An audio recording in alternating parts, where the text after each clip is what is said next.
plus fiable que les internets. Pour savoir et comprendre, Mario Dumont. Le gouvernement a fait adopter à la toute fin de la session parlementaire, on a surtout parlé du projet de loi sur la santé, parce que celui-là a été adopté avec un conflit avec l'opposition, ça a pris le bâillon.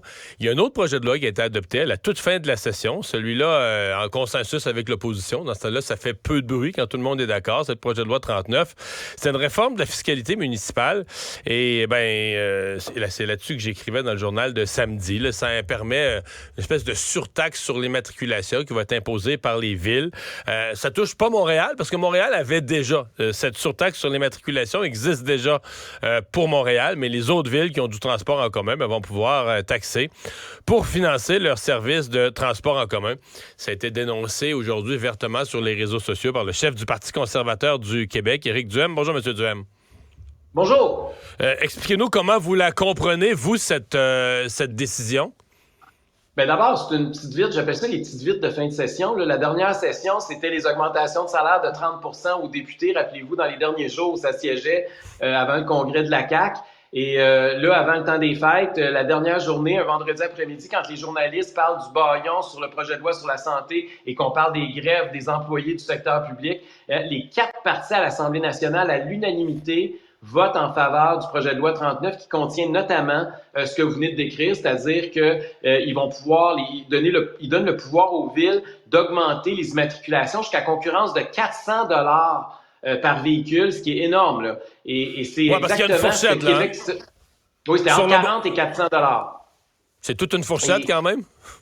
Et puis rappelez-vous que c'était la position de Québec solidaire en dernière campagne électorale. M. Legault s'est foutu de leur gueule. Il a inventé le terme « taxe orange » pour les ridiculiser parce qu'il proposait ça, en disant que quelqu'un qui a un VUS, c'est pas parce qu'il y a une minivan, parce que ça lui tente de polluer la planète, c'est parce qu'il y a une famille puis se faire son épicerie avec ses enfants. C'est bien compliqué de revenir en trottinette ou en transport en commun. Et donc, c'était bon en campagne électorale de se ridiculiser les adversaires sur cet enjeu-là. Aujourd'hui, il adopte exactement la position de Québec solidaire. Puis pire que ça, il y a 2 affaires que c'est pire, c'est plus odieux. 1, ils le disent pas ouvertement. Puis 2, ils transfèrent leurs responsabilités aux villes en disant « Moi, je me lave les mains, je pense Pilate. C'est pas moi qui l'ai augmenté, c'est la ville. » Mais qui leur a donné la clé du char pour qu'ils partent avec? C'est M. Legault. En acceptant de voter en faveur d'un amendement comme celui-là dans le projet de loi, ils viennent littéralement de siphonner encore plus d'argent dans le portefeuille des contribuables. Mais c'est la défense de la CAQ qui disent, nous, les villes nous demandaient un nouveau pouvoir, on respecte leur autonomie, on leur donne aux villes ce nouveau pouvoir, puis là, après ça, le maire élu, dûment élu de la ville, aura le choix de taxer ou de pas taxer. Il a le pouvoir de le faire, il n'est pas obligé.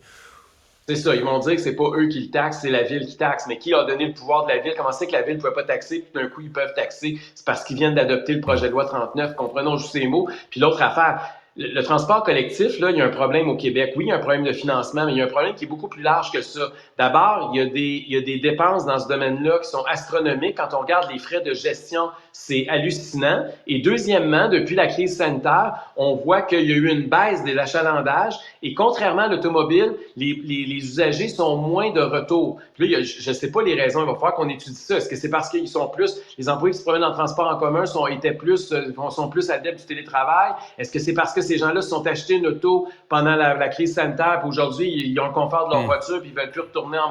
Il y a toutes sortes de raisons. Mais toujours est-il qu'il y a une baisse de l'achalandage. Est-ce qu'on va continuer à financer de plus en plus un réseau de transport en commun où il y a de moins en moins de monde? Est-ce que c'est ça la logique qui se cache derrière ça, là? Parce que eux, les villes vont toujours venir quémander de l'argent pour financer leur transport collectif. Puis le temps est très mal choisi aussi. Là, on est en pleine période d'inflation. Toutes les familles qui nous écoutent ont des problèmes. On voit tout le prix de l'épicerie qui augmente. On voit les taux d'intérêt qui augmentent. Je veux dire, les gens sont pris à la gorge. La dernière chose qu'ils ont besoin, c'est une surtaxe de 400$ que le gouvernement vient de faire une passe à la palette pour que les municipalités puissent aller chercher ça dans votre portefeuille. Là.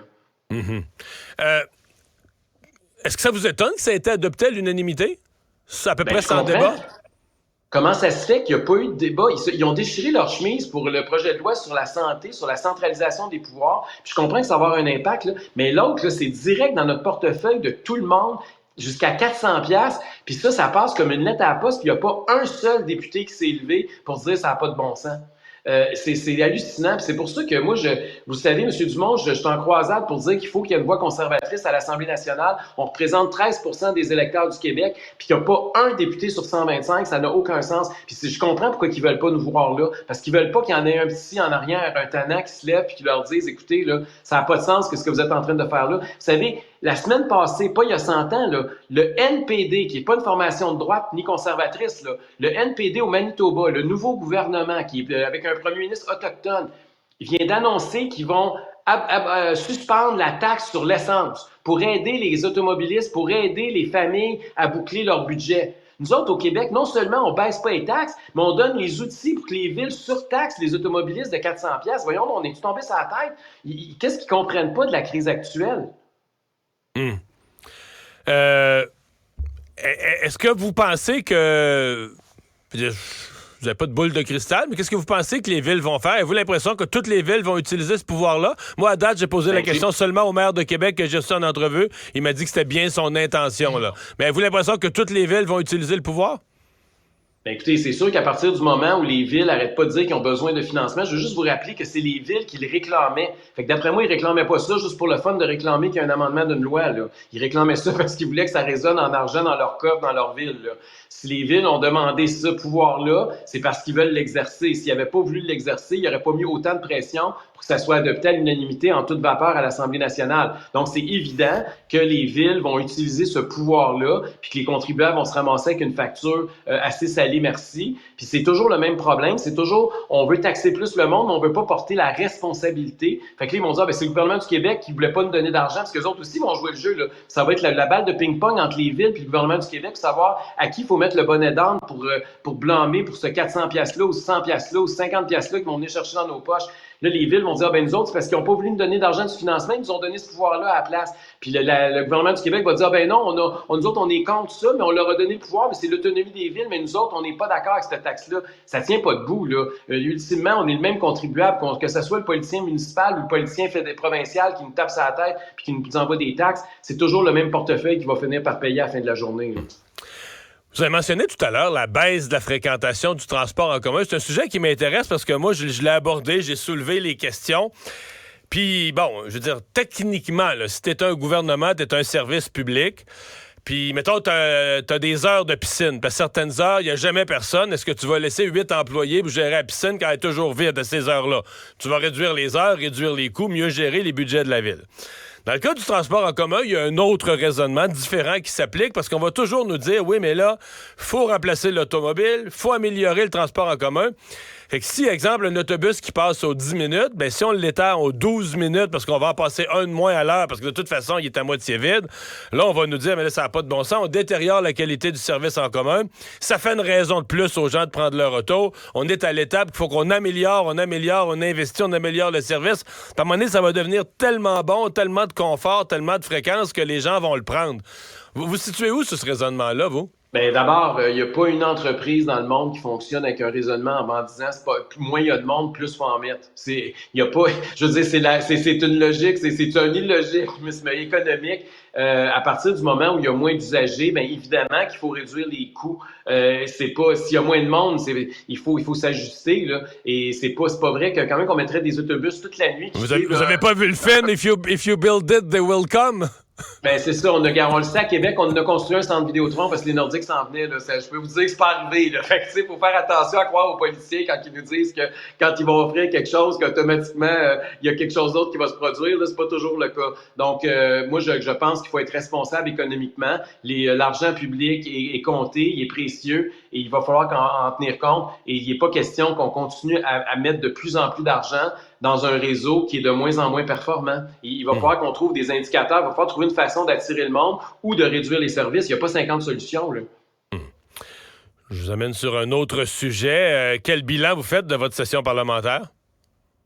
Bien, d'abord, ça a été une session qui a été remarquée beaucoup par les reculs de la CAQ, par la descente aussi. On l'a vu aussi, même ça s'est reflété dans les intentions de vote. Quand je regarde les projets de loi de façon générale, particulièrement les projets de loi, je pense 40, 23, 15, ça veut dire en santé et en éducation, on voit une volonté beaucoup de centraliser de la part du gouvernement, des ministères, des ministres. Je pense que ça va contre la philosophie générale que la CAQ nous avait présentée en campagne électorale. Je pense aussi à la crise du logement. Hein. Rappelez-vous, quand on a commencé la session, c'était le gros sujet sur les lèvres de tout le monde. On arrive à la fin de la session, on se rend compte que le gouvernement n'a pas adopté son projet de loi. On se rend compte que la construction de nouveaux logements est plus basse que jamais au Québec. On se dirige vers une crise du logement qui va être encore plus grave l'an prochain que celle qu'on a eue lors de la dernière année. Donc, la CAQ a empiré la situation. Et c'est comme ça dans plusieurs autres domaines. Je vois aussi M. Fitzgibbon qui se promène avec de généreux chèques, notamment pour les usines de batterie à coups de milliards. Même M. Girard qui donne 7 millions de dollars aux Kings de Los Angeles, alors qu'on dit non à développer nos propres ressources naturelles, à exploiter nos hydrocarbures. Donc, c'est un gouvernement qui a une philosophie politique très différente de la nôtre comme conservateur. Je vois qu'en santé, on nous avait promis 2 hôpitaux privés en campagne électorale. Plus d'1 an plus tard, il se passe absolument rien de ce côté-là. Tout ce qu'on a, c'est un projet de loi, le projet de loi 15, qui va encore plus centraliser les pouvoirs puis qui veut déresponsabiliser les politiciens qui disent ça va être maintenant à l'Agence de santé d'être responsable de tout. Nous autres, on est juste spectateurs. Donc, j'ai pas l'impression que c'est un gouvernement qui répond à la demande puis surtout qui livre la marchandise qui nous avait promis. Puis évidemment, moi, je suis dans la région de Québec. Là, ici, je peux pas ne pas vous parler de ce qui s'est passé avec l'histoire du troisième lien puis du tramway au lendemain de la défaite cinglante de la CAQ dans Jean Talon. On a beau avoir pas très bien performé dans Jean Talon, le gouvernement a décidé qu'il lâchait le consensus des 3 autres partis puis qu'il s'en venait un peu plus sur nos politiques. Là, vous savez que nous, on est pour un pont à l'est de Québec et on était contre le projet de tramway depuis le début. Donc, ce dossier-là, le gouvernement a été incapable de prendre la décision et ils ont donné la responsabilité maintenant à la Caisse de dépôt et placement du Québec de prendre les décisions politiques à leur place. Ben non, ça n'a pas d'allure. Je veux dire, c'est pas à la Caisse de dépôt et de placement du Québec d'écrire les résolutions qui vont être adoptées au prochain congrès de la CAQ. Je veux dire, tu as une vision que tu n'en as pas. En tant que gouvernement, il faut que tu dises est-ce que oui ou non, tu es favorable à ce qu'il y ait un 3e lien à Québec? Est-ce que oui ou non, tu es favorable à ce qu'il y ait un tramway dans la région de Québec? C'est des décisions politiques où il y a une acceptabilité sociale ou pas. C'est pas à des technocrates à Montréal à décider qu'est-ce qui va se passer pour le transport routier ou le transport en commun dans la région de Québec. Là, il y a quelque chose là-dedans qui n'a pas de bon sens. Dernière question.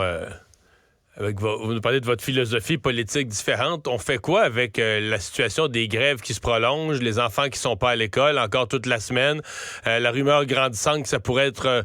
je vous posais la question directement. Si c'est pas réglé là, pour Noël, on fait quoi là, pour la rentrée de janvier? On peut pas continuer comme c'est là. C'est déjà inacceptable. Moi, je suis particulièrement préoccupé pour les enfants du Québec. Hein. Vous savez, comme moi, que pendant 2-3 ans, ces enfants-là ont été confinés comme jamais, ont été privés de sport, ont des problèmes d'anxiété, ont des problèmes de détresse, ont des problèmes d'embonpoint. Et là, ça fait 3 semaines, un peu plus de 3 semaines, là, qu'il y a certains enfants qui ont toujours pas d'école. On peut pas continuer puis penser, tant qu'à moi, l'année scolaire, cette année, c'est fini. Là, je pense pas qu'ils vont recommencer avant Noël.